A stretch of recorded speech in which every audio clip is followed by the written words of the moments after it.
9. A neurologia do livre-arbítrio. Somos responsáveis pelos nossos hábitos? 1. Na manhã em que os problemas começaram, anos antes de ela sequer se dar conta de que tinha problemas, Angie Batchman estava sentada em casa olhando para a televisão, tão entediada que pensava seriamente em reorganizar a gaveta de talheres. Sua filha mais nova entrara no jardim de infância umas poucas semanas antes, e suas duas filhas mais velhas estavam no ensino médio, com a vida repleta de amigos, atividades e fofocas que a mãe não tinha como entender. Seu marido, um agrimensor, muitas vezes saía para trabalhar às 8 e não voltava antes das 6. A casa estava vazia, a não ser por Beckman. Era a primeira vez em quase 2 décadas desde que ela se casara aos 19 anos e engravidara aos 20, e seus dias foram tomados pela necessidade de preparar almoço para as meninas, levarem à escola, brincar com elas de princesa e operar um serviço de transporte familiar, que ela se sentia genuinamente sozinha. No colegial, seus amigos diziam que devia virar modelo. Ela era tão bonita assim. Mas, quando ela largou os estudos e casou-se com um guitarrista que acabou arranjando um emprego de verdade, contentou-se em apenas ser mãe. Agora, eram 10h30, suas 3 filhas estavam fora e Beckman recorrera, de novo, ao recurso de colar um papel em cima do relógio da cozinha para se impedir de olhar para ele a cada 3 minutos. Ela não tinha ideia do que fazer depois disso. Naquele dia, fez um pacto consigo mesma. Se conseguisse aguentar até meio-dia sem enlouquecer nem comer o bolo que estava na geladeira, ela sairia de casa e faria algo divertido. Passou os 90 minutos seguintes tentando decidir exatamente o que isso seria. Quando o relógio marcou 12 em ponto, ela passou a maquiagem, pôs um vestido bonito, pegou o carro e foi até um cassino flutuante a cerca de 20 minutos de sua casa. Mesmo ao meio-dia, numa quinta-feira, o cassino estava cheio de pessoas fazendo coisas que não eram assistir novela e dobrar a roupa limpa. Havia uma banda tocando perto da entrada. Uma mulher estava distribuindo drinks grátis. Beckman comeu camarão de um buffet. Toda aquela experiência parecia uma excentricidade, como se ela estivesse cabulando aula. Ela andou até uma mesa de blackjack, onde um carteador pacientemente explicou as regras. Quando seus $40 de fichas acabaram, ela olhou para o relógio e viu que 2 horas haviam passado voando, e ela precisava correr para casa para buscar sua filha mais nova. Naquela noite, no jantar, pela primeira vez em um mês, ela tinha algum assunto para conversar além de adivinhar os preços dos produtos antes dos participantes no programa The Price is Right. O pai de Angie Beckman era um caminhoneiro que refizera sua vida na meia-idade e tornara-se um compositor semifamoso. Seu irmão virara compositor também e ganhara prêmios. Beckman, por outro lado, era muitas vezes apresentada por seus pais como, abre aspas, aquela que virou mãe, fecha aspas. Abre aspas, eu sempre me senti a pessoa sem talento da família, fecha aspas, ela me disse. Abre aspas, acho que sou inteligente e sei que fui uma boa mãe, mas não havia muita coisa que eu pudesse apontar e dizer, é por isso que eu sou especial, fecha aspas. Depois dessa primeira ida ao cassino flutuante, Beckman começou a frequentá-lo uma vez por semana, nas tardes de sexta-feira. Era uma recompensa por ter suportado dias vazios, mantendo a casa limpa, mantendo sua própria sanidade. Ela sabia que jogar a dinheiro podia gerar problemas, por isso estabeleceu regras rígidas para si mesma. Não mais que 1 hora na mesa de blackjack para cada ida ao cassino, e ela só apostava o que tinha na carteira. Abre aspas. Eu considerava aquilo uma espécie de emprego, fecha aspas, ela me disse. Abre aspas. Nunca saía de casa antes do meio-dia e sempre voltava a tempo de buscar minha filha. Eu era muito disciplinada, fecha aspas. E ela ficou boa. No começo, mal conseguia fazer com que o dinheiro durasse 1 hora. Após 6 meses, no entanto, tinha aprendido tantos truques que modificou suas regras para que permitissem turnos de 2 ou 3 horas e ainda tinha dinheiro no bolso quando ia embora do cassino. Certa tarde, ela sentou-se à mesa de blackjack com $80 na bolsa e saiu com 530, o bastante para comprar comida, pagar a conta de telefone e guardar um pouco para o fundo de emergências. Àquela altura, a empresa proprietária do cassino, Arras Entertainment, estava lhe enviando cupons para buffets grátis. Ela levava a família para jantar nas noites de sábado.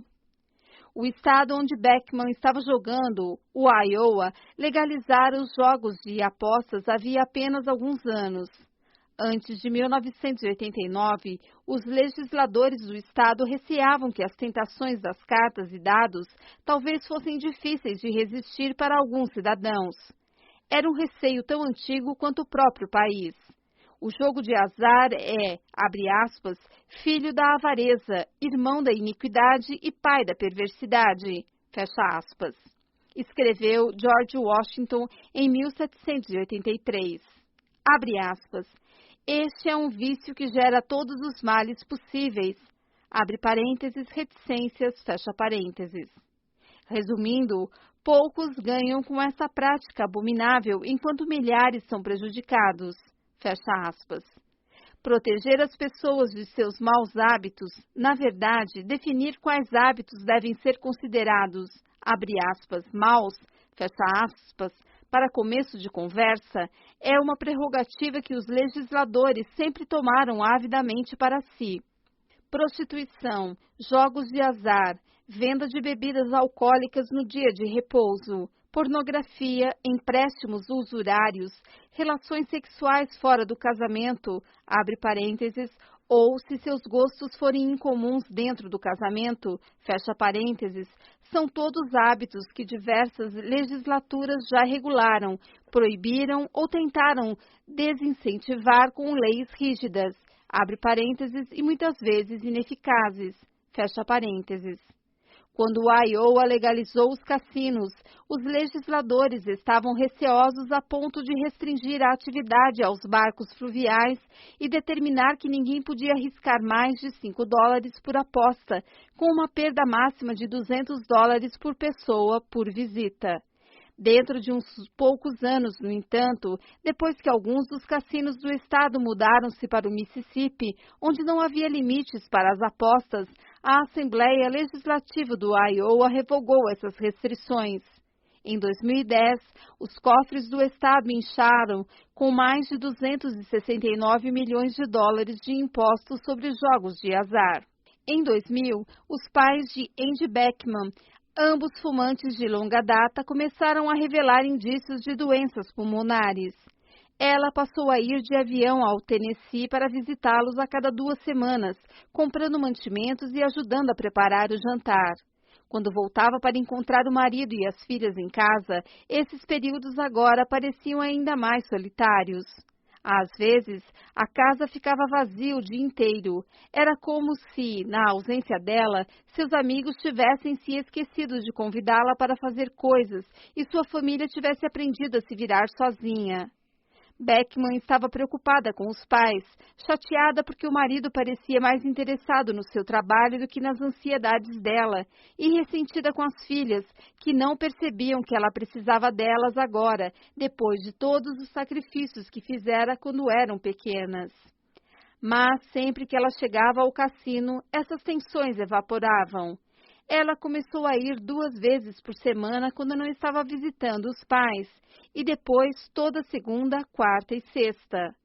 Ela ainda tinha regras, mas agora jogava havia anos e conhecia os axiomas que regem a vida dos jogadores sérios. Nunca apostava menos de $25 por mão e sempre jogava 2 mãos ao mesmo tempo. Abre aspas, você tem mais chances numa mesa com limite maior do que numa com limite menor. Fecha aspas, ela me disse. Abre aspas, você precisa ser capaz de atravessar os trechos difíceis até que sua sorte mude.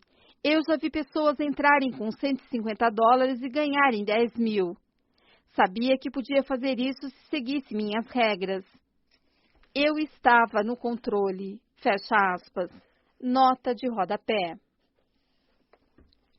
Pode parecer irracional uma pessoa acreditar que pode vencer a banca num cassino. No entanto, como os jogadores habituais sabem, é possível vencer de forma consistente, principalmente em jogos como Blackjack.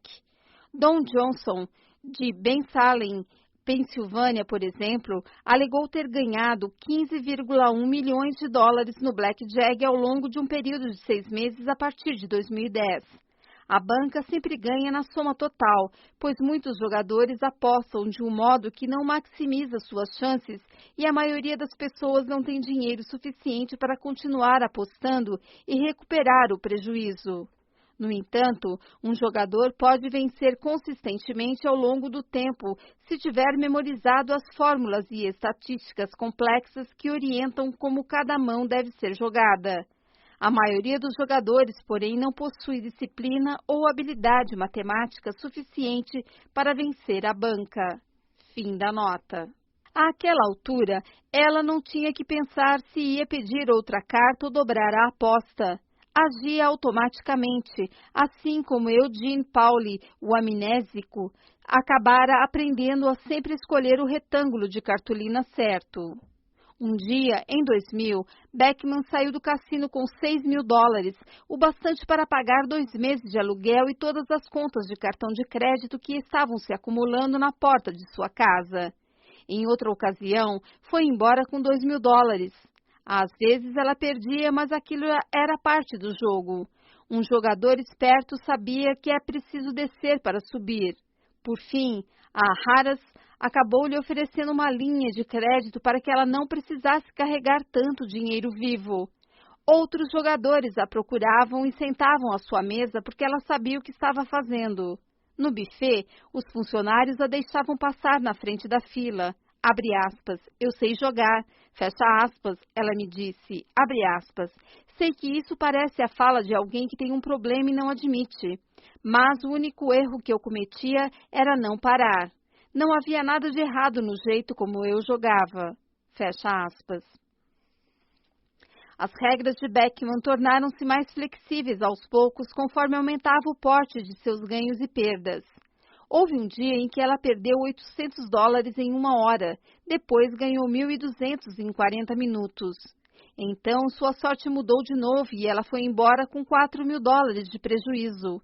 Em outra ocasião, perdeu $3.500 de manhã, ganhou 5.000 antes de 1 da tarde e perdeu mais 3.000 ao longo da tarde. O cassino mantinha registros do quanto ela devia e do quanto ganhara. Ela própria parara de controlar isso. Então, certo mês, ela não tinha dinheiro suficiente no banco para pagar a conta de eletricidade. Ela pediu um pequeno empréstimo aos pais e depois outro. Pegou 2.000 emprestados num mês, 2.500 no mês seguinte. Não era nada demais, eles tinham o dinheiro. Beckman nunca teve problemas com bebida, drogas ou comida em excesso. Era uma mãe normal, com os mesmos altos e baixos que todo mundo. Por isso, a compulsão pelo jogo que ela sentia, a atração insistente que a deixava distraída ou irritadiça nos dias em que não ia ao cassino, o modo como ela se via pensando naquilo o tempo todo, a adrenalina que sentia quando estava ganhando, a pegou completamente desprevenida. Era uma sensação nova, tão inesperada que ela mal percebeu ser um problema enquanto aquilo não se apoderou completamente da sua vida. Pensando em retrospecto, parecia que não houvera uma linha divisória. Um dia era divertido e no dia seguinte era incontrolável. Em 2001, ela estava indo ao cassino todos os dias. Ia sempre que brigava com o marido ou sentia que suas filhas não lhe davam valor. Nas mesas, ela ficava ao mesmo tempo entorpecida e excitada, e suas ansiedades atenuavam-se de um modo que ela não podia mais ouvi-las. O êxtase de vencer era imediato, a dor de perder passava depressa. Abre aspas. Você quer dar uma de importante, fecha aspas, sua mãe lhe dizia quando Beckman ligava para pedir mais dinheiro emprestado. Abre aspas, continua jogando porque quer chamar a atenção, fecha aspas. Porém, não era aquilo. Abre aspas. Eu só queria me sentir boa em alguma coisa. Fecha aspas, ela me disse. Abre aspas. Aquilo era a única coisa que eu já fizera na vida onde parecia que eu tinha uma habilidade. Fecha aspas. No verão de 2001, a dívida de Beckman com a Harris chegou a $20 mil. Ela vinha mantendo as perdas em segredo do marido, mas quando sua mãe finalmente cortou os empréstimos, ela não aguentou mais e confessou.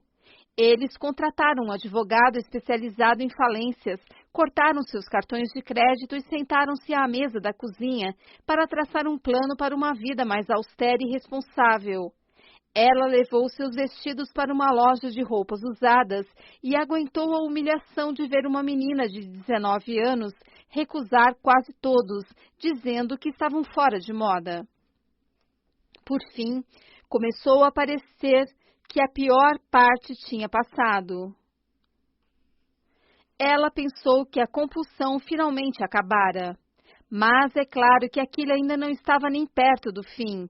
Anos depois, após ter perdido tudo e arruinado sua vida e a do marido, após ter jogado fora centenas de milhares de dólares e seu advogado ter alegado diante do Supremo Tribunal do Estado que Andy Beckman jogava não por escolha, mas por hábito e, portanto, não devia ser culpabilizada por suas perdas, após ela se tornar objeto de escárnio na internet, onde as pessoas a comparavam com Jeffrey Dahmer e com pais que maltratam os filhos, ela se perguntaria: até que ponto eu sou realmente responsável?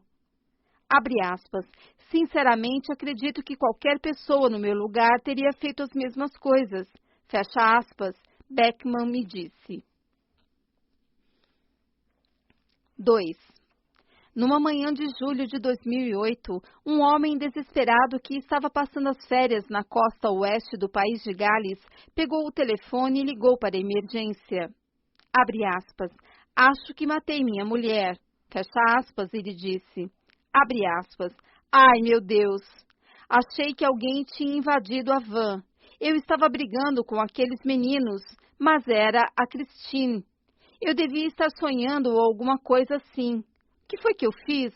O que foi que eu fiz? Fecha aspas. 10 minutos depois, os policiais chegaram e encontraram Brian Thomas chorando ao lado de sua van de acampamento. Ele explicou que na noite anterior, ele e sua mulher estavam dormindo dentro da van quando foram acordados por garotos apostando corrida no estacionamento. Eles mudaram a van de lugar para a ponta do estacionamento e voltaram a dormir. Então, algumas horas depois, Thomas acordou e viu um homem de calça jeans e blusa de lã preta, um dos que estavam apostando corrida, ele pensou, deitado em cima de sua mulher. Ele gritou com o homem, agarrou-o pelo pescoço e tentou tirá-lo dali. Era como se estivesse reagindo automaticamente, ele disse à polícia. Quanto mais o homem lutava, mais forte Thomas apertava sua garganta. O homem arranhou o braço de Thomas e tentou revidar, porém Thomas o estrangulava cada vez mais, e por fim, o homem parou de se mexer. Então Thomas percebeu que não era um homem que ele tinha nas mãos, mas sim sua mulher. Ele soltou o corpo dela e começou a cutucar seu ombro de leve, tentando acordá-la, perguntando se ela estava bem. Era tarde demais. Abre aspas. Achei que alguém tivesse invadido a van e eu a estrangulei. Fecha aspas. Thomas disse à polícia aos prantos. Abre aspas. Ela é o meu mundo. Fecha aspas. Ao longo dos 10 meses seguintes, enquanto Thomas aguardava o julgamento na prisão, um retrato do assassino surgiu. Quando criança, Thomas começara a ter acessos de sonambulismo, às vezes vários por noite. Ele saía da cama, andava pela casa e brincava com brinquedos ou pegava alguma coisa para comer e na manhã seguinte não lembrava de nada do que tinha feito. Aquilo virou uma piada na família. Aparentemente, uma vez por semana, ele perambulava até o quintal ou até o quarto de outra pessoa, sempre dormindo. Era um hábito, sua mãe explicava quando os vizinhos perguntavam por que o filho dela estava cruzando o gramado deles descalço e de pijama. Quando já era mais velho, ele acordava com cortes nos pés sem lembrar de onde tinham vindo. Ele uma vez nadou num canal sem acordar. Quando se casou, sua mulher ficou tão preocupada com a possibilidade dele sair de casa e entrar no meio do trânsito que passou a trancar a porta e dormir com as chaves embaixo do travesseiro. Toda noite o casal ia para a cama e, abre aspas, dava um beijo e um carinho, fecha aspas. Thomas disse depois, e ele então ia para o seu próprio quarto e dormia na sua própria cama. Não fosse assim, suas mexidas e viradas inquietas, os gritos, gemidos e ocasionais passeios mantinham Christine acordada a noite inteira. Abre aspas. O sonambulismo é um lembrete de que a vigília e o sono não são mutualmente exclusivos, fecha aspas, me disse Mark Mahowald, professor de neurologia da Universidade do Minnesota, um pioneiro na compreensão dos padrões do sono. Abre aspas, a parte do cérebro que monitora seu comportamento está dormindo, mas as partes capazes de atividades muito complexas estão acordadas. O problema é que não há nada guiando o cérebro além de padrões básicos, seus hábitos mais básicos. Você segue o que já existe na sua cabeça, pois não é capaz de fazer uma escolha. Fecha aspas. Por lei, a polícia tinha que indiciar Thomas pelo assassinato, mas todas as evidências pareciam indicar que ele e a mulher tinham um casamento feliz antes daquela noite terrível. Não havia nenhum histórico de maus tratos. Eles tinham 2 filhas adultas e recentemente haviam reservado um cruzeiro pelo Mediterrâneo para comemorar seu 40º aniversário de casamento. Os procuradores pediram que um especialista em sono, o Dr. Chris Idzikowski, do Edinburgh Sleep Center, examinasse Thomas e avaliasse uma teoria, que ele estava inconsciente quando matou a mulher. Em 2 sessões separadas, uma no laboratório de Idzikowski e outra dentro da prisão, o pesquisador instalou sensores em todo o corpo de Thomas e mediu suas ondas cerebrais, seu movimento ocular, os músculos do queixo e das pernas, seu fluxo nasal de ar, seu esforço respiratório e seus níveis de oxigênio enquanto ele dormia.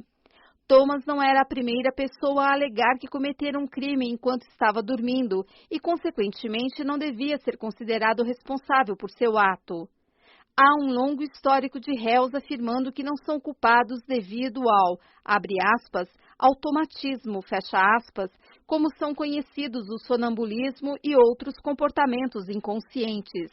E na década passada, conforme nossa compreensão da neurologia dos hábitos e do livre-arbítrio tornou-se mais sofisticada, essas defesas ficaram mais convincentes.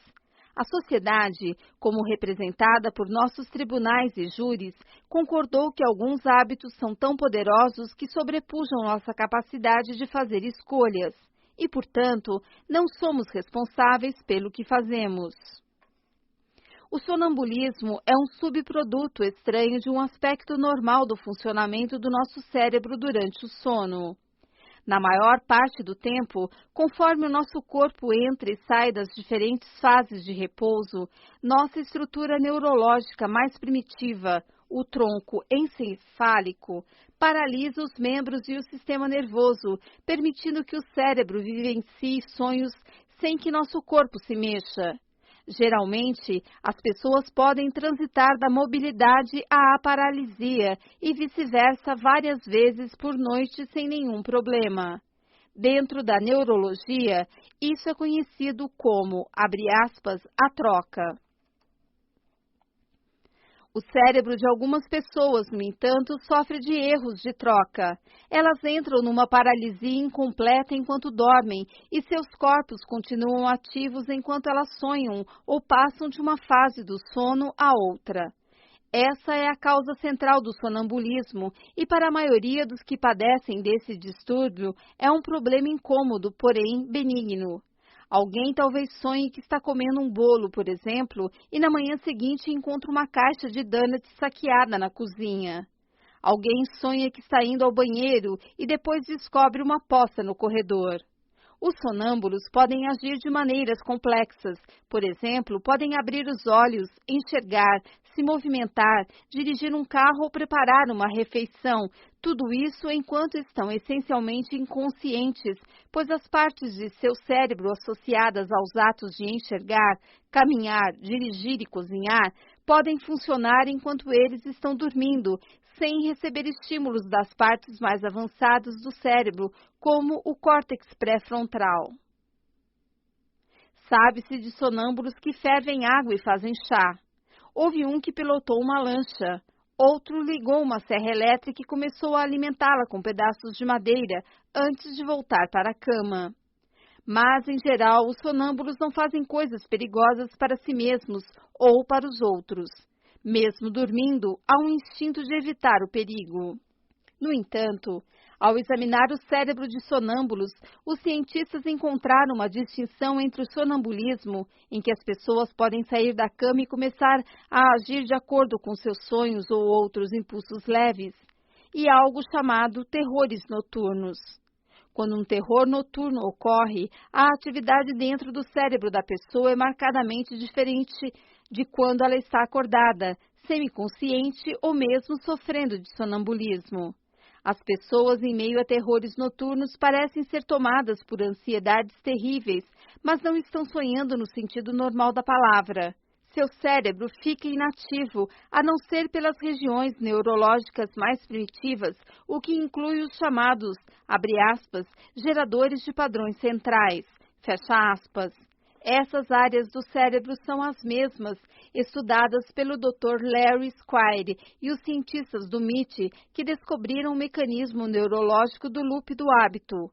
Para um neurologista, na verdade, um cérebro vivenciando um terror noturno é muito parecido com um cérebro seguindo um hábito. Os comportamentos de pessoas tomadas por terrores noturnos são hábitos, embora do tipo mais primitivo. Os, abre aspas, geradores de padrões centrais, fecha aspas, que funcionam durante um terror noturno, são o lugar do qual vêm padrões comportamentais como andar, respirar, esquivar-se de um barulho alto ou lutar contra um agressor. Geralmente não pensamos nesses comportamentos como hábitos, mas é isso que eles são. Comportamentos automáticos, tão arraigados na nossa neurologia que, como mostram os estudos, podem acontecer quase sem receber estímulos das regiões superiores do cérebro. Porém, esses hábitos, quando ocorrem durante terrores noturnos, são diferentes num aspecto crucial, já que o sono desativa o córtex pré-frontal e outras áreas superiores de cognição. Quando um hábito de terror noturno é deflagrado, não há possibilidade de intervenção consciente. Se o hábito de lutar ou correr é ativado por um terror noturno, não há chance de alguém poder suplantá-lo com lógica ou razão. Abre aspas. Pessoas com terrores noturnos não estão sonhando no sentido normal, fecha aspas, disse Mahou Wald, o neurologista. Abre aspas. Não há enredos complexos como você e eu lembramos de um pesadelo. Se elas lembram de alguma coisa depois, é apenas uma imagem ou emoções, uma fatalidade iminente, um medo terrível, a necessidade de defender a si mesmas ou outra pessoa. Essas emoções são muito poderosas, no entanto. Estão entre as deixas mais básicas para todos os tipos de comportamento que aprendemos ao longo de nossas vidas. Reagir a uma ameaça fugindo ou nos defendendo é algo que todos praticamos desde que éramos bebês. E quando essas emoções acontecem e não há chance de o cérebro mais elevado situar as coisas num contexto, nós reagimos do modo como nossos hábitos mais profundos nos mandam reagir. Corremos, lutamos ou seguimos qualquer que seja o padrão comportamental onde for mais fácil o cérebro se agarrar. Fecha aspas. Quando uma pessoa em meio a um terror noturno começa a se sentir ameaçada ou sexualmente excitada, duas das experiências de terror noturno mais comuns, ela reage de acordo com os hábitos associados a esses estímulos. Já houve pessoas durante terrores noturnos que pularam de telhados altos porque acreditavam estar fugindo de agressores. Já houve as que mataram seus próprios bebês porque acreditavam estar lutando com animais selvagens. Já houve as que estupraram seus cônjuges, mesmo enquanto a vítima implorava que elas parassem, pois uma vez que a pessoa dormindo ficou excitada, ela seguiu o hábito arraigado de satisfazer o impulso. O sonambulismo parece permitir alguma escolha, alguma participação de nosso cérebro mais elevado que nos manda ficar longe da beira do telhado. Alguém, em meio a um terror noturno, no entanto, simplesmente segue o loop do hábito até onde quer que ele leve. Alguns cientistas suspeitam que os terrores noturnos talvez sejam genéticos. Outros dizem que doenças como o mal de Parkinson os tornam mais prováveis. Suas causas não são bem compreendidas, mas para várias pessoas os terrores noturnos envolvem impulsos violentos. Abre aspas, a violência relacionada aos terrores noturnos parece ser uma reação a uma imagem concreta e assustadora que o indivíduo é capaz de descrever depois. Fecha aspas, escreveu um grupo de pesquisadores suíços em 2009. Entre pessoas sofrendo de um certo tipo de distúrbio do sono, abre aspas, registrou-se a ocorrência de tentativa de agressão do parceiro de cama em 64% dos casos, com ferimentos em 3%. Fecha aspas. Tanto nos Estados Unidos quanto no Reino Unido, há um histórico de assassinos alegando que terrores noturnos os levaram a cometer crimes que eles jamais teriam perpetrado conscientemente. 4 anos antes de Thomas ser preso, por exemplo, um homem chamado Julius Loewy foi absolvido da acusação de assassinar seu pai de 83 anos após alegar que o ataque ocorreu durante um terror noturno. Os promotores argumentaram que era, abre aspas, extremamente implausível, fecha aspas, acreditar que Loewy estava dormindo enquanto socou, chutou e pisoteou seu pai durante mais de 20 minutos, deixando-o com mais de 90 ferimentos. O júri discordou e o absolveu. Em setembro de 2008, Donna Shepard Saunders, de 33 anos, quase asfixiou sua mãe segurando um travesseiro contra o seu rosto durante 30 segundos. Ela depois foi absolvida da tentativa de assassinato, alegando que agira enquanto estava dormindo. Em 2009, um soldado britânico admitiu ter estuprado uma adolescente, mas disse que estava dormindo e inconsciente enquanto se despia, baixava as calças dela e começava a fazer sexo. Quando ele acordou no meio do estupro, pediu desculpas e chamou a polícia. Abre aspas.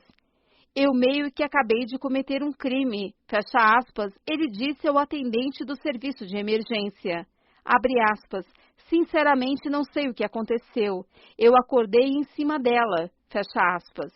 Ele tinha um histórico de terrores noturnos e foi declarado inocente. No século passado, mais de 150 assassinos e estupradores já escaparam à punição usando a defesa do automatismo.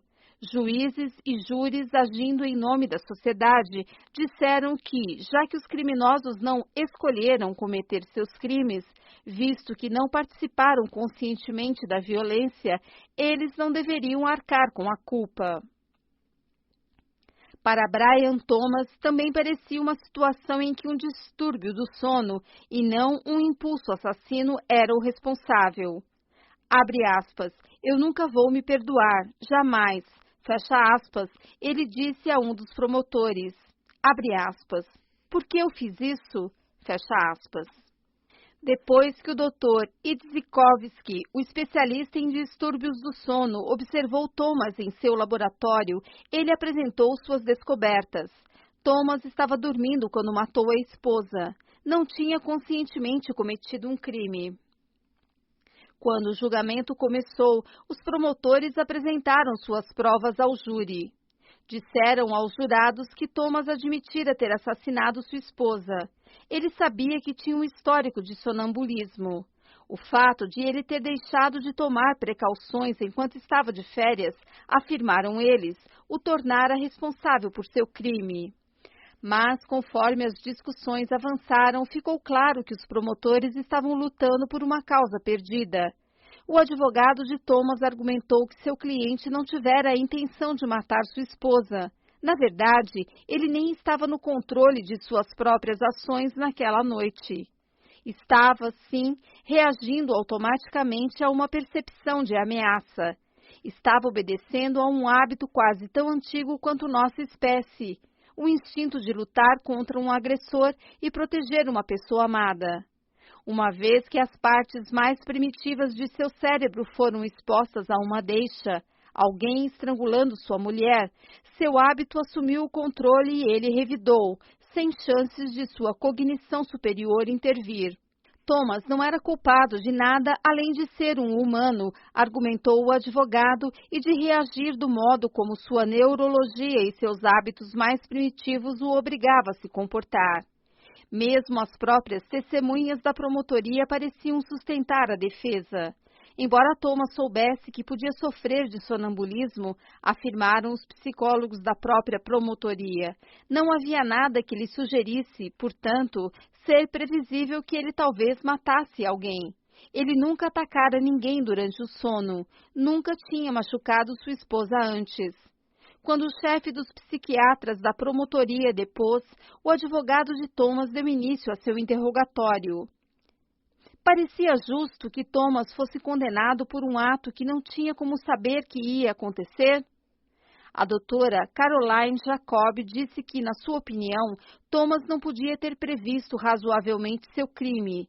E se fosse considerado culpado e sentenciado ao Broadmoor Hospital, onde residiam alguns dos criminosos mais perigosos e perturbados da Inglaterra, bem, abre aspas, o lugar dele simplesmente não é ali. Fecha aspas. Na manhã seguinte, o chefe da promotoria dirigiu-se ao júri. Abre aspas. No momento do assassinato, o réu estava dormindo e sua mente não tinha controle do que seu corpo estava fazendo. Fecha aspas, ele disse. Abre aspas. Chegamos à conclusão de que não mais seria benéfico ao interesse público continuar pleiteando por um veredito especial dos senhores. Portanto, não oferecemos mais nenhuma evidência e os convidamos a pronunciar um veredito de inocente. Fecha aspas. E foi o que o júri fez. Antes de Thomas ser posto em liberdade, o juiz lhe disse, abre aspas, você é um homem decente e um marido devoto. Suspeito fortemente que você possa estar vivenciando uma sensação de culpa. Aos olhos da lei, você não carrega nenhuma responsabilidade. Está dispensado. Fecha aspas. Parece um resultado justo. Afinal, Thomas obviamente ficou devastado com seu crime. Não tinha ideia do que estava fazendo quando agiu. Simplesmente seguia um hábito e sua capacidade de tomar decisões se encontrava efetivamente incapacitada. Thomas é o assassino mais digno de compaixão que se pode conceber. Alguém tão perto de ser ele próprio uma vítima, que quando o julgamento terminou, o juiz tentou consolá-lo. No entanto, muitas dessas mesmas desculpas podem ser aplicadas ao caso de Angie Beckman, a viciada em jogo. Ela também ficava devastada com as coisas que fazia. Ela diria depois que carrega uma sensação profunda de culpa. E, como ficou provado, também estava seguindo hábitos profundamente arraigados que tornavam cada vez mais difícil a intervenção de uma decisão consciente. Porém, aos olhos da lei, Beckman é responsável por seus hábitos e Thomas não é. É certo dizer que Beckman, uma viciada em jogo, é mais culpada do que Thomas, um assassino? O que isso nos diz sobre a ética do hábito e da escolha? 3. 3 anos depois de Angie Beckman declarar falência, seu pai faleceu.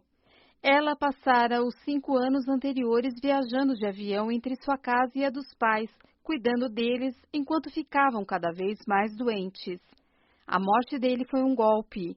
Então, 2 meses depois, a mãe de Angie morreu. Abre aspas. Meu mundo inteiro se desintegrou. Fecha aspas, ela disse, abre aspas, eu acordava toda manhã e por um segundo esquecia que eles tinham falecido. Então me assaltava o fato de que eles estavam mortos e eu sentia como se alguém estivesse pisando em cima do meu peito. Eu não conseguia pensar em mais nada, não sabia o que fazer quando saía da cama. Fecha aspas. Quando os testamentos deles foram lidos, Beckman descobriu que tinha herdado quase US$ 1.000.000. Ela usou 275 mil para comprar uma casa nova para sua família no Tennessee, perto de onde sua mãe e seu pai haviam morado, e gastou um pouco mais para fazer com que suas filhas crescidas se mudassem para perto, para que todos ficassem próximos. O jogo em cassinos era ilegal no Tennessee e, abre aspas, eu não queria cair de novo em padrões ruins, fecha aspas, ela disse. Abre aspas, queria viver longe de qualquer coisa que me lembrasse de quando eu me sentia fora do controle, fecha aspas. Ela mudou seus números de telefone e não deu seu novo endereço aos cassinos. Assim, parecia mais seguro. Então, certa noite, passeando de carro por sua antiga cidade natal com o marido, recolhendo os últimos móveis de sua casa anterior, Andy começou a pensar nos seus pais. Como ela conseguiria viver sem eles? Por que não tinha sido uma filha melhor? Ela começou a hiperventilar. Parecia o começo de uma crise de pânico. Fazia anos desde a última vez que jogara, mas naquele momento ela sentiu que precisava achar alguma coisa que distraísse sua mente da dor. Ela olhou para o marido. Estava desesperada. Aquilo era coisa de uma vez só. Abre aspas. Vamos ao cassino, fecha aspas, ela disse. Quando eles entraram, um dos gerentes a reconheceu de quando ela era frequentadora habitual e os convidou para o lunch dos jogadores. Ele perguntou como ela tinha andado e tudo saiu numa enxurrada. A morte dos pais e como aquilo tinha sido duro para ela, como estava exausta o tempo inteiro, como sentia que estava à beira de um colapso. O gerente soube escutar bem. Era uma sensação muito boa finalmente dizer tudo aquilo em que ela estava pensando e ouvir que era normal se sentir desse jeito. Então sentou-se numa mesa de blackjack e jogou durante 3 horas. Pela primeira vez em meses, a ansiedade dissipou-se e virou um ruído de fundo. Ela sabia como fazer aquilo. Sua mente ficou em branco. Ela perdeu alguns milhares de dólares. A Arras Entertainment, empresa proprietária do cassino, era conhecida no ramo dos jogos de apostas pela sofisticação de seus sistemas de acompanhamento de clientes. A base desse sistema eram programas de computador bastante parecidos com os que Andrew Paul criou na Target, algoritmos previsivos que estudavam os hábitos dos jogadores e tentavam descobrir formas de convencê-los a gastar mais. A companhia atribuía aos jogadores abre aspas, valor previsto de vida, fecha aspas, e os programas geravam calendários que previam a frequência com que eles frequentariam o cassino e o quanto gastariam. A empresa rastreava os clientes através de cartões de fidelidade, cupons para refeições grátis e vales dinheiro enviados pelo correio. Atendentes de telemarketing ligavam para a casa das pessoas para perguntar por onde elas tinham andado. Os funcionários do cassino eram treinados para incentivar os visitantes a discutir suas vidas, na esperança de que eles revelassem informações que pudessem ser usadas para prever quanto dinheiro eles tinham para apostar. Um executivo da Harrah's chamava essa abordagem de, abre aspas, marketing pavloviano, fecha aspas. A empresa realizava milhares de testes todo ano para aperfeiçoar seus métodos. O acompanhamento de clientes elevava os lucros da empresa em bilhões de dólares e era tão preciso que eles podiam rastrear os gastos de um jogador até cada centavo e cada minuto. Nota de rodapé. A Harrah's, agora conhecida como Caesars Entertainment, desmente algumas das alegações de Beckman. Seus comentários podem ser lidos nas notas. Fim da nota.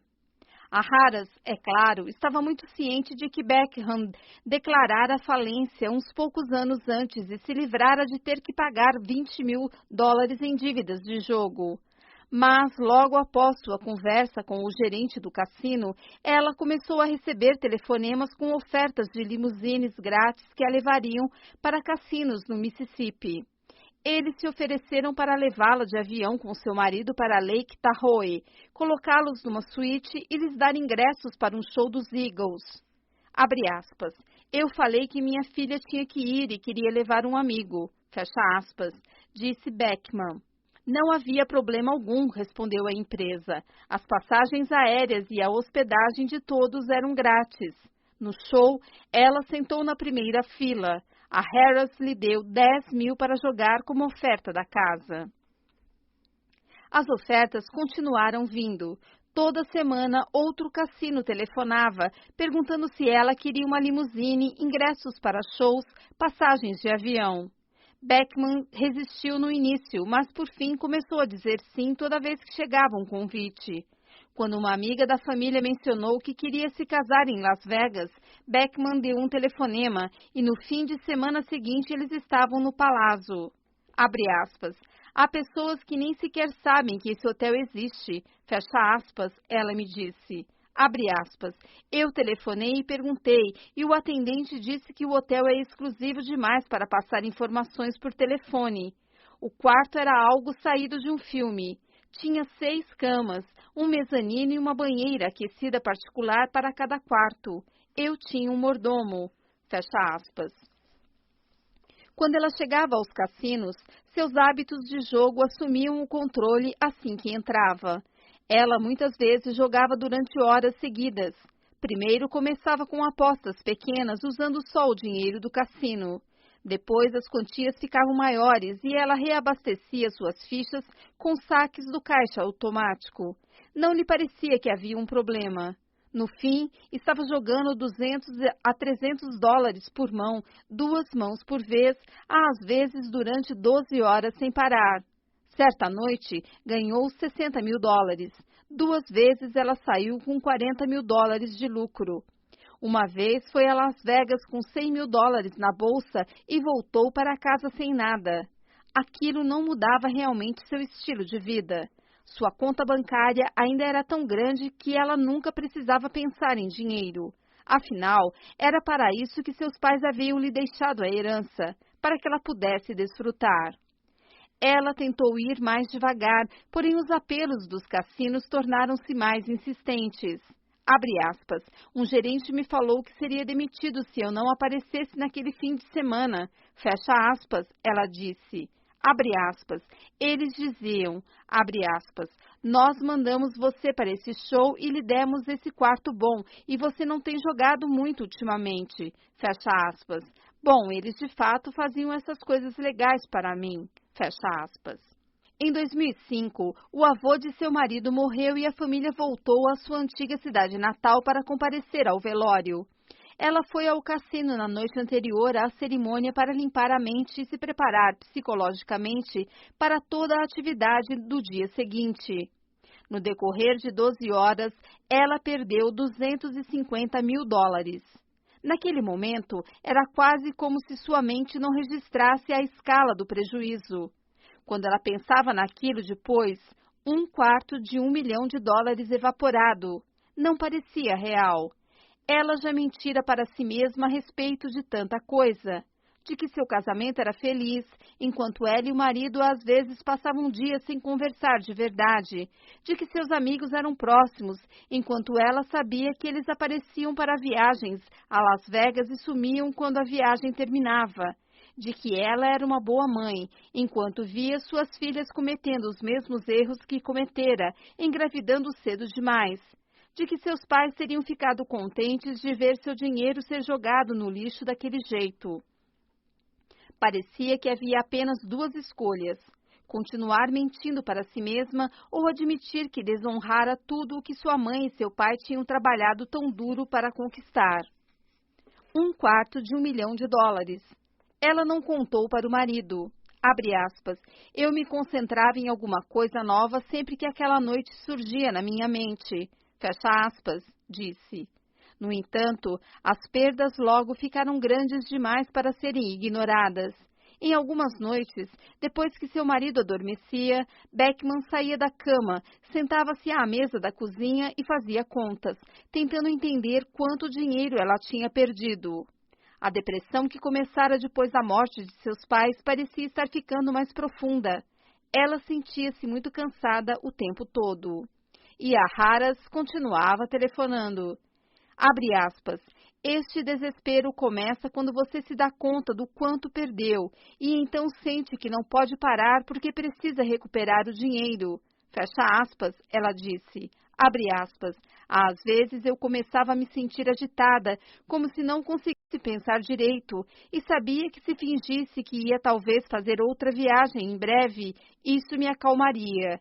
Então eles ligavam e eu dizia que sim, pois era tão fácil ceder. Eu realmente acreditava que podia recuperar o dinheiro. Já tinha recuperado antes. Se não fosse possível vencer, o jogo não seria permitido por lei, certo? Fecha aspas. Em 2010, um neurocientista cognitivo chamado Reza Habib pediu que 22 pessoas deitassem dentro de uma câmara de ressonância magnética e observassem um caça-níqueis girando. Metade dos participantes era de, abre aspas, jogadores patológicos, fecha aspas, pessoas que tinham mentido para a família sobre seu vício no jogo, que tinham faltado ao trabalho para jogar ou passado cheque sem fundo para um cassino, enquanto a outra metade era de pessoas que jogavam socialmente, mas não demonstravam nenhum comportamento problemático. Todos foram deitados de costas dentro de um tubo estreito e receberam a instrução de observar rodas com o número 7, maçãs e barras de ouro girarem numa tela de vídeo. O caça-níqueis estava programado para gerar 3 resultados: uma combinação vitoriosa, uma perdedora e uma, abre aspas, quase vitória, fecha aspas, em que as figuras quase combinavam, mas, no último segundo, deixavam de se alinhar. Nenhum dos participantes ganhava nem perdia dinheiro algum. Só o que eles tinham que fazer era observar a tela enquanto o equipamento de ressonância magnética registrava sua atividade neurológica. Abre aspas. Estávamos especialmente interessados em investigar os sistemas cerebrais envolvidos nos hábitos e vícios. Fecha aspas, Habib me disse. Abre aspas. O que descobrimos foi que, neurologicamente falando, os jogadores patológicos ficavam mais entusiasmados com a vitória. Quando os símbolos se alinhavam, mesmo que eles não chegassem a ganhar nenhum dinheiro de verdade, as áreas em seu cérebro relacionadas à emoção e recompensa eram muito mais ativas do que em jogadores não patológicos. Mas o realmente interessante foram as quase vitórias. Para os jogadores patológicos, perder por pouco era um resultado parecido com uma vitória. Seu cérebro reagia quase do mesmo jeito. Mas para um jogador não patológico, uma quase vitória parecia uma derrota. Pessoas sem problemas com jogos eram mais capazes de reconhecer que perder por pouco continua querendo dizer que você perdeu. Fecha aspas. Os dois grupos viam exatamente o mesmo acontecimento, mas de uma perspectiva neurológica, eles o viam de jeitos diferentes. Pessoas com problemas com jogo obtinham uma dose de prazer mental com as quase vitórias, o que, segundo a hipótese de Habib, é provavelmente o motivo de elas jogarem por muito mais tempo do que as outras pessoas, porque a quase vitória deflagra esses hábitos que os instigam a fazer outra aposta. Os jogadores não compulsivos, ao ver uma quase vitória, recebiam uma dose de apreensão que deflagrava um hábito diferente, aquele que diz, eu deveria parar antes que fique pior. Não está claro se os cérebros dos jogadores compulsivos são diferentes porque eles nasceram assim, ou se a exposição prolongada a caça-níqueis, pôquer online e cassinos pode alterar o funcionamento do cérebro. O que está claro é que diferenças neurológicas reais influenciam o modo como os jogadores patológicos processam informações, o que ajuda a explicar por que Eng Beckman perdia o controle toda vez que entrava num cassino. As empresas de jogos estão muito cientes dessa tendência, é claro, e é por isso que, nas últimas décadas, os caça-níqueis têm sido reprogramados para gerar uma quantidade mais constante de quase vitórias.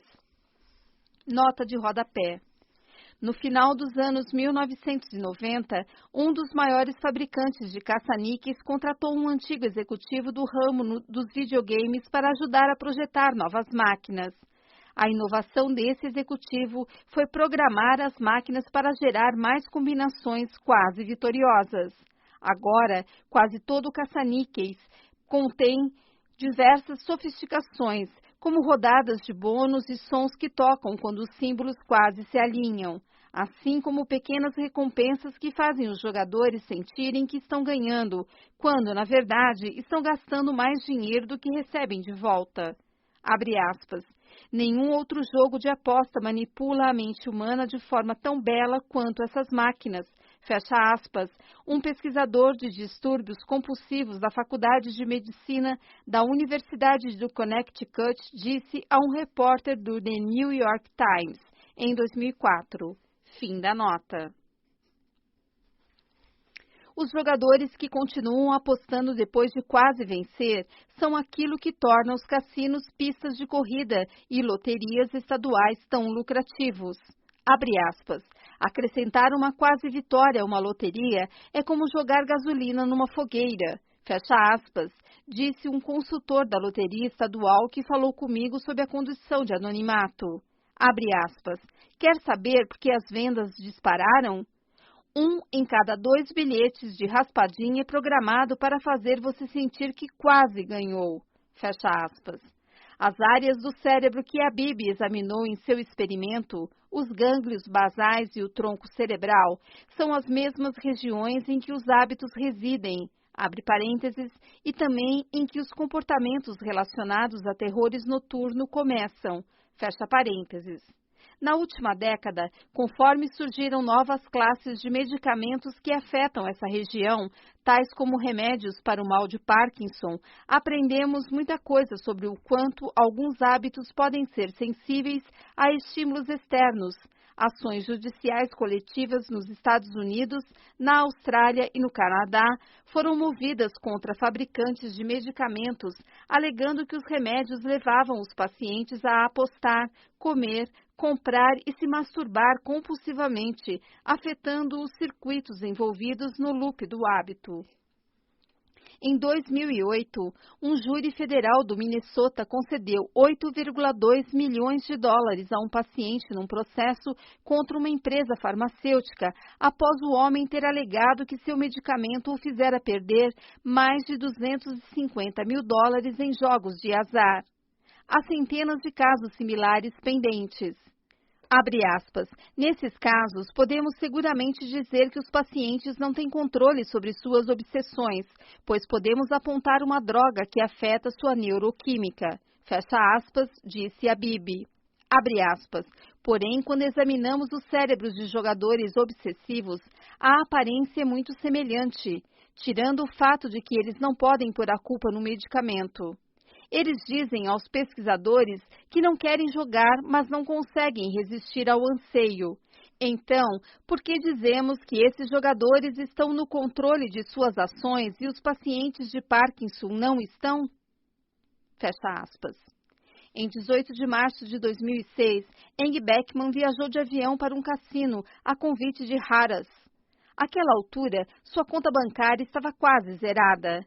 Quando tentou calcular o quanto tinha perdido ao longo de sua vida inteira, chegou ao valor aproximado de 900 mil dólares.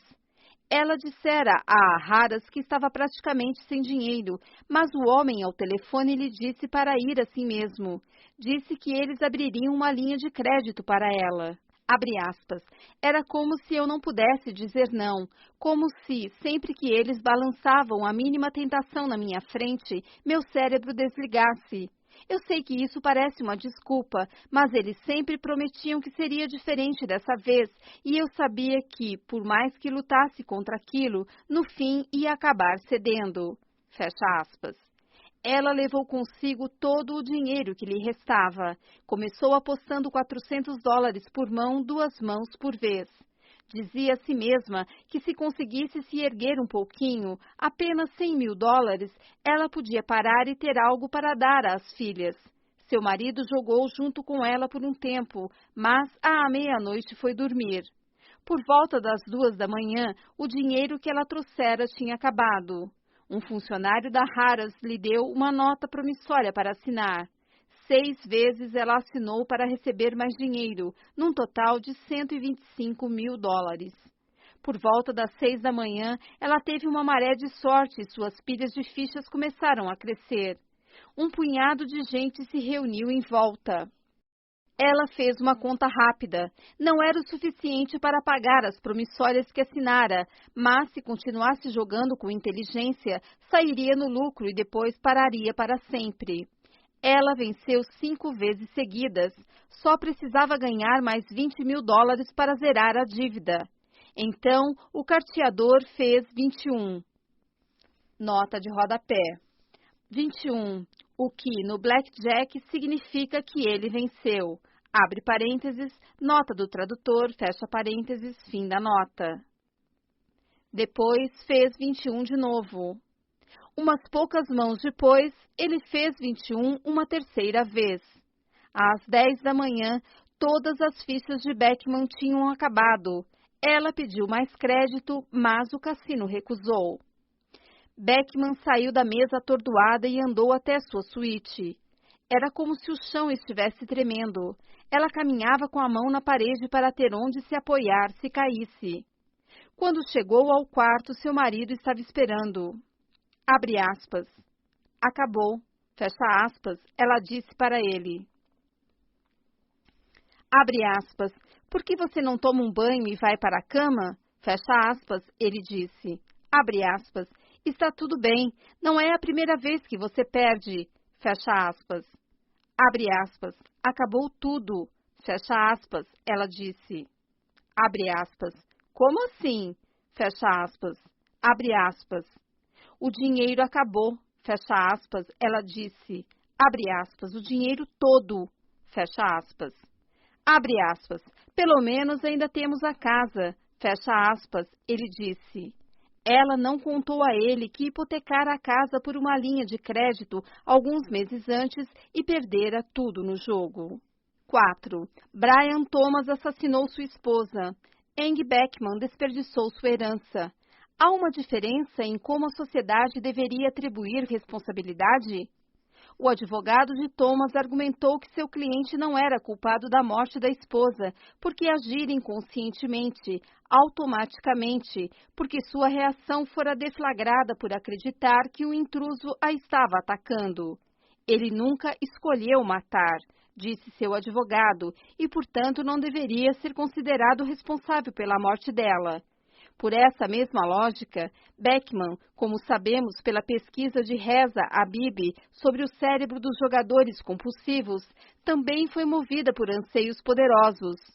Ela talvez tenha feito uma escolha naquele primeiro dia em que se vestiu bem e decidiu passar a tarde num cassino, e quem sabe nas semanas ou meses seguintes. Porém, anos depois, quando estava perdendo $250.000 numa única noite, quando estava tão desesperada para enfrentar o impulso que se mudou para um estado onde o jogo era ilegal, ela não estava mais tomando decisões conscientes. Abre aspas. Historicamente, na neurociência, vem-se dizendo que pessoas com lesões cerebrais perdem parte de seu livre-arbítrio. Fecha aspas, disse Habib, abre aspas. Mas quando um jogador patológico vê um cassino, o caso parece muito semelhante. Parece que ele está agindo sem escolha. Fecha aspas. O advogado de Thomas argumentou, de um modo que todos acreditaram, que seu cliente cometera um engano terrível e carregaria a culpa pelo resto da vida. No entanto, não está claro que Beckman sente quase a mesma coisa? Abre aspas. Me sinto tão culpada, tão envergonhada pelo que fiz. Fecha aspas. Ela me disse. Abre aspas. Sinto que decepcionei todo mundo. Sei que jamais vou conseguir compensar isso, não importa o que eu faça. Fecha aspas. Dito isso, há uma distinção fundamental entre o caso de Thomas e o de Beckman. Thomas assassinou uma pessoa inocente. Cometeu o que sempre foi o mais grave dos crimes. Angie Beckman perdeu dinheiro. As únicas vítimas foram ela mesma, sua família e uma empresa de 27 bilhões de dólares que lhe emprestou 125 mil dólares. Thomas foi libertado pela sociedade. Beckman foi considerada responsável por seus atos.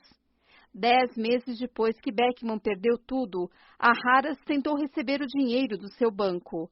As notas promissórias que ela assinou voltaram e, por isso, a Harras a processou, exigindo que Beckman pagasse suas dívidas com um adicional de 375 mil dólares de multa. Efetivamente, uma punição civil por ter cometido um crime. Ela os processou de volta, alegando que, ao estender seu crédito, as suítes grátis e a bebida, a Harras se aproveitara de alguém que eles sabiam que não tinha controle sobre seus hábitos. Seu caso percorreu todas as instâncias até a Suprema Corte Estadual. O advogado de Beckman, usando argumentos parecidos com os que os de Thomas usara em defesa do assassino, disse que ela não deveria ser considerada culpada porque estava reagindo automaticamente a tentações que a Harras pôs na frente dela. Ele argumentou que uma vez que as ofertas começavam a vir quando ela entrava no cassino, seus hábitos assumiam o comando e era impossível controlar seu comportamento. Os juízes, agindo em nome da sociedade, disseram que Beckman estava errada. Abre aspas. Não há nenhum dever legal comum que obrigue um operador de cassino a abster-se de tentar atrair ou contatar jogadores que ele sabe ou deveria saber que são compulsivos. Fecha aspas, escreveu a corte. O Estado tinha abre aspas, programa de exclusão voluntária, fecha aspas, no qual qualquer pessoa podia pedir que seu nome fosse incluído numa lista que exigia que os cassinos a proibissem de jogar. E, abre aspas, a existência do programa de exclusão voluntária sugere que o legislativo pretendia que os jogadores patológicos assumam pessoalmente a responsabilidade por evitar a compulsão pelo jogo e se proteger contra ela. Fecha aspas, escreveu o juiz Robert Hooker. Talvez a diferença entre o resultado do caso de Thomas e o de Beckman seja justa. Afinal, é mais fácil se compadecer de um viúvo arrasado que de uma dona de casa que jogou tudo fora. Mas por que é mais fácil? Porque parece que o marido de luto é uma vítima enquanto a jogadora falida recebeu a punição que merecia? Por que alguns hábitos parecem que deveriam ser tão fáceis de controlar enquanto outros parecem estar fora de alcance? E o mais importante, é correto sequer fazer uma distinção? Abre aspas. Alguns pensadores, fecha aspas, escreveu Aristóteles na Ética a Nicômaco, abre aspas, afirmam que é por natureza que as pessoas se tornam boas, outros que é por hábito e outros que é por instrução, fecha aspas. Para Aristóteles, os hábitos eram soberanos. Os comportamentos que acontecem sem pensar são a evidência da nossa natureza mais verdadeira, ele disse. Portanto, abre aspas, assim como um terreno precisa ser preparado de antemão, se deve nutrir a semente, também a mente do aluno tem que ser preparada em seus hábitos, a fim de gostar e desgostar das coisas certas. Fecha aspas. Os hábitos não são tão simples quanto parecem. Como tentei demonstrar ao longo deste livro, os hábitos, mesmo depois que estão arraigados em nossas mentes, não são um destino inevitável. Podemos escolhê-los, uma vez que sabemos como fazer isso. Tudo o que sabemos sobre os hábitos através de neurologistas, estudando pacientes de amnésia e experts organizacionais, reestruturando empresas, é que qualquer um deles pode ser alterado se entendermos como funcionam. Centenas de hábitos influenciam nossos dias. Eles orientam o modo como nos vestimos de manhã, como falamos com nossos filhos e adormecemos à noite. Eles afetam o que comemos no almoço, como realizamos negócios e se vamos fazer exercícios ou tomar uma cerveja depois do trabalho. Cada um deles tem uma deixa diferente e oferece uma recompensa única. Alguns são simples e outros são complexos, apoiando-se em gatilhos emocionais e oferecendo prêmios neuroquímicos sutis. Porém, todo hábito, por maior que seja sua complexidade, é maleável. Os alcoólatras mais viciados podem ficar sóbrios. As empresas mais disfuncionais podem se transformar. Um menino que largou o ensino médio pode se tornar um gerente bem-sucedido. No entanto, para modificar um hábito, você precisa decidir mudá-lo. Deve aceitar conscientemente a dura tarefa de identificar as deixas e recompensas que impulsionam as rotinas do hábito e encontrar alternativas. Você precisa saber que possui o controle e ser autoconsciente o bastante para usá-lo. E cada capítulo deste livro é dedicado a ilustrar um aspecto diferente de por que esse controle é real. Por isso, embora tanto Andy Beckman quanto Brian Thomas tenham feito variações da mesma alegação de que eles haviam agido por hábito, de que não tinham controle sobre suas ações porque esses comportamentos aconteciam automaticamente, parece justo que eles devam ser tratados de modo diferente. Andy Beckman só deve ser considerada responsável e Brian Thomas libertado, porque Thomas nunca soube que os padrões que o levaram a matar sequer existiam, muito menos que ele podia dominá-los. E uma vez que sabe que um hábito existe, você tem a responsabilidade de mudá-lo. E se ela tivesse sentado com um pouco mais de empenho, talvez conseguisse ter tomado as rédeas de suas compulsões.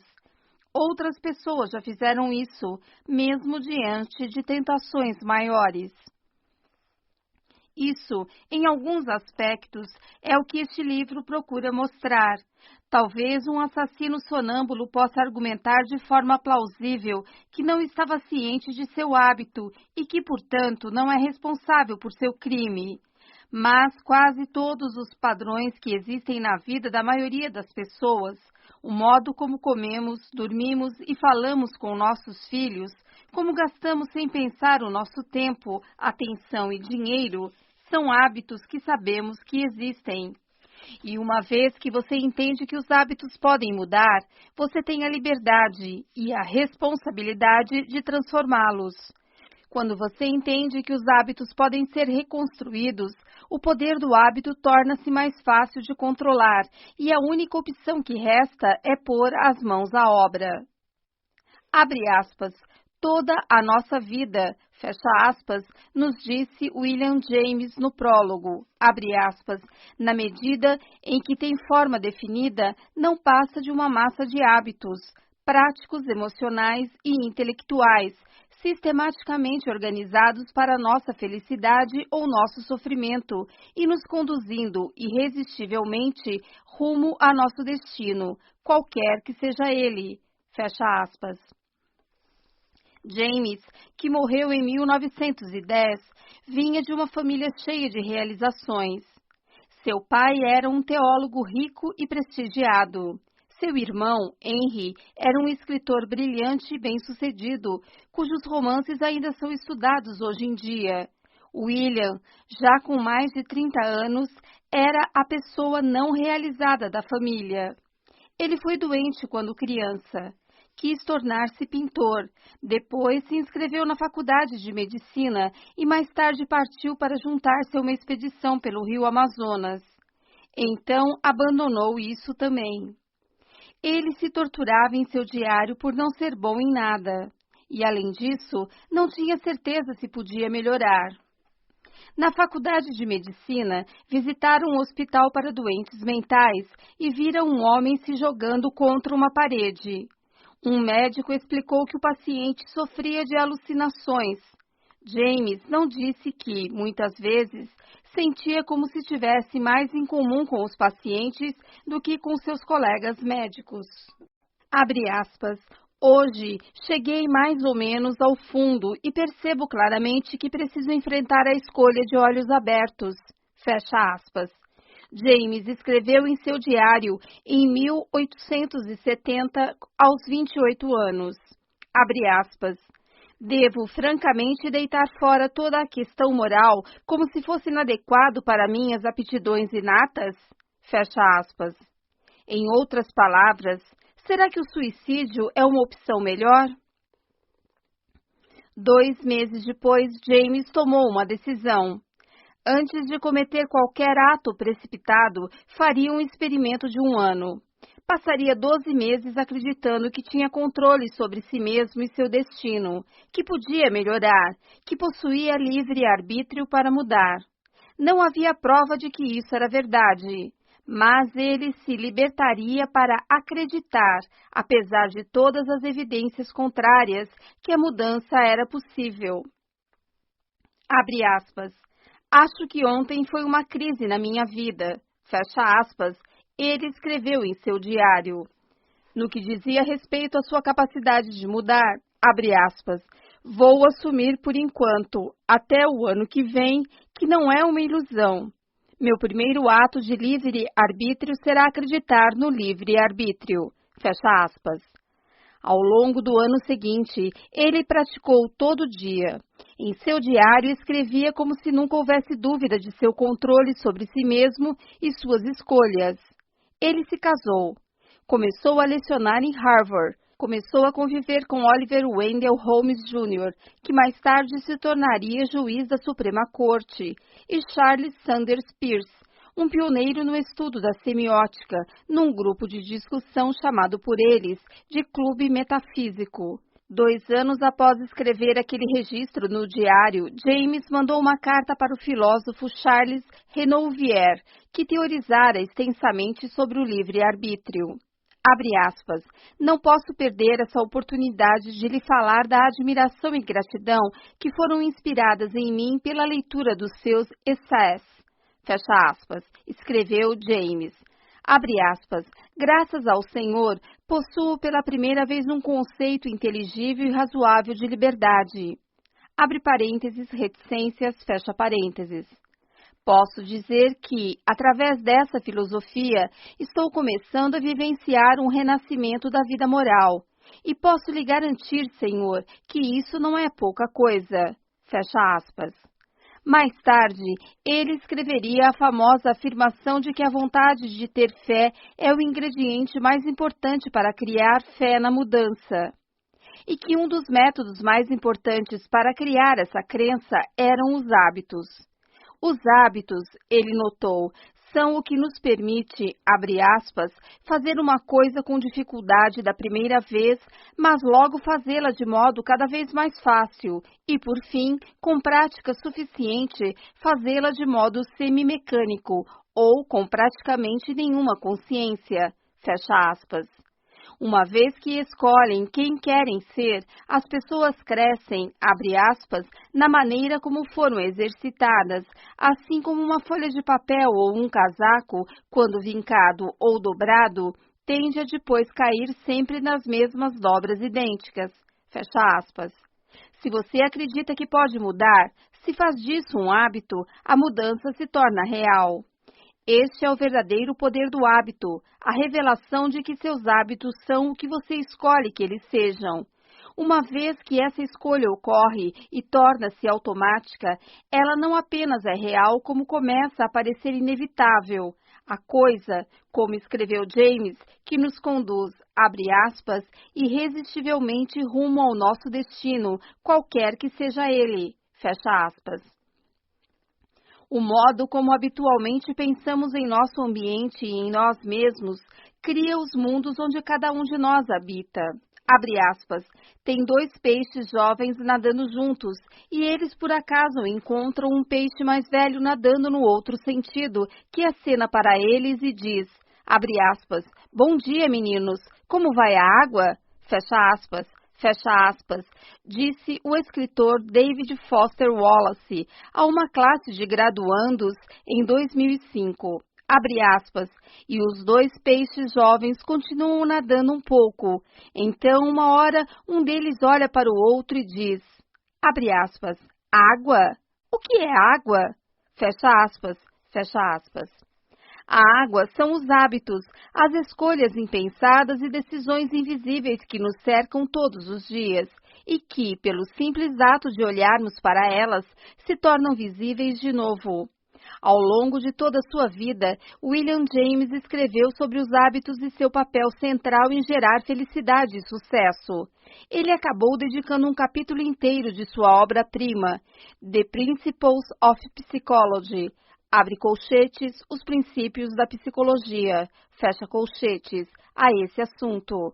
A água, disse ele, é a analogia mais apropriada para como um hábito funciona. A água, abre aspas, escava um canal para si mesma, que vai ficando mais largo e mais profundo, e, após ter deixado de fluir, ela retoma, ao fluir novamente, o caminho antes traçado por ela própria. Fecha aspas. Você agora sabe como redirecionar esse caminho. Você agora tem o poder de nadar.